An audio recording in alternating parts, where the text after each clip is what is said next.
क्यों माता सीता को राजा जनक नहीं बल्कि रावण की बेटी कहा जाता है? आखिर क्या है इसका कारण? जय श्री राम। आइए जाने कि क्यों माता सीता को राजा जनक नहीं बल्कि रावण की बेटी कहा जाता है। इस वीडियो में हम इस परिचय को गहराई से जानेंगे और रामायण के इस महत्वपूर्ण पहलू को समझेंगे। माता सीता को राजा जनक नहीं बल्कि रावण की बेटी कहा जाता है। इसका एक संभावित उत्तर है कि वे वेदवती का पुनर्जन्म थी। वेदवती एक धार्मिक कन्या थी जो भगवान विष्णु की उपासना करती थी। एक बार रावण ने उन्हें छेड़ा तो वेदवती ने अपने शरीर को आग में झोंक दिया और श्राप दिया कि वह रावण की मृत्यु का कारण बनेगी। बाद में वेदवती का आत्मा रावण और मंदोदरी की पुत्री के रूप में जन्म लेता है, लेकिन रावण के अपने श्राप के कारण वह अपनी पुत्री से प्रेम करने लगता है।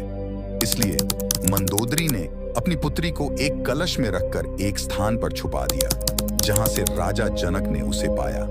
इस प्रकार सीता रावण की बेटी भी थी और वेदवती के श्राप के अनुसार वह रावण की मृत्यु का कारण बनी। यह एक अद्भुत रामायण में बताया गया एक कथा है जिसका वैदिक या ऐतिहासिक प्रमाण नहीं है।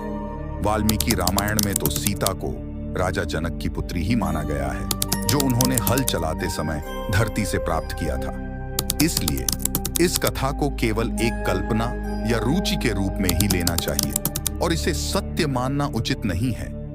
भारत का एक प्रसिद्ध महाकाव्य है रामायण में सीता माता को राजा जनक की पुत्री और भगवान राम की पत्नी के रूप में बताया गया है, लेकिन रामायण के कुछ अन्य संस्करणों और लोक कथाओं में सीता माता को रावण की बेटी माना जाता है। इसके पीछे कुछ कारण हैं, जैसे कि कुछ ग्रंथों में बताया गया है कि सीता माता वेदवती का अवतार थी, जिन्हें रावण ने उत्पीड़ित करने का प्रयास किया था।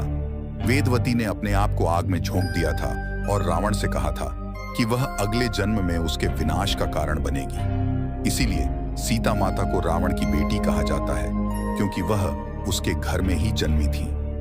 जैन रामायण के एक संस्करण में बताया गया है कि सीता माता रावण और मंदोदरी की बेटी थी, जिन्हें रावण ने अपशकुन के कारण समुद्र में फेंक दिया था। समुद्र ने उन्हें एक कलश में रखकर राजा जनक के राज्य में भेज दिया था, जहां उन्हें राजा जनक ने अपनी पुत्री बना लिया था। रावण ने अपनी बेटी को फिर से पाने के लिए उनका अपहरण किया था।